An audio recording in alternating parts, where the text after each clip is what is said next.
The starstruck entrepreneur's groundbreaking company SpaceX and its simultaneously patient and impatient mission to get humans into orbit again are the focus of Return to Space, boasting exclusive access to SpaceX's 2020 launch of Demo 2, the first crewed US mission since NASA's last space shuttle flight in 2011.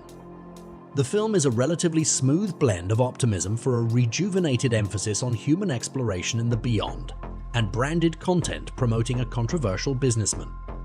Musk is certainly featured, but he doesn't dominate. Early on, we see him sitting in the hangar of his rockets, pitching us on his interplanetary goals, and they're expectedly a mix of wonderment, fear-mongering, and ego. Essentially, we can't stay on Earth forever. Something's coming anyway. A meteor, climate change, World War II, and NASA didn't move fast enough for him in getting to Mars. It was probably inevitable that the private sector would get involved in spaceflight, but not necessarily that NASA's shrinking ambitions and bureaucracy would necessitate it. The movie addresses the initial hubbub that the storied agency caused by announcing its partnership with companies like SpaceX.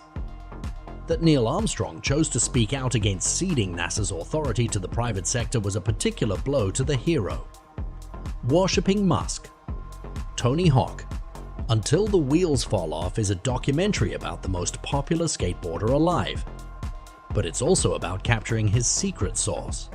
Director Sam Jones dedicate their focus on Hawk's life story to distilling its bruising examples of success, innovation, of not concerning oneself with failure, even when you just slammed your head against the ground trying to do something your peers consider impossible. At the same point, despite all of the medals he received at competitions, Hawk doesn't seem to concern himself with winning either. He just wants to do the trick that's in his head and land it. Jonah Hill's gently powerful documentary Stutz is a personal project about someone else's work. It's personal in that Hill is sharing his therapist, Phil Stutz, with us, and the tools that Stutz has concocted and imparted. Using Stutz's voice as a guide and line animation to recreate the diagrams Stutz draws on note cards for his patients, we learn about the shadow, life force, the snapshot, the grateful flow, and more.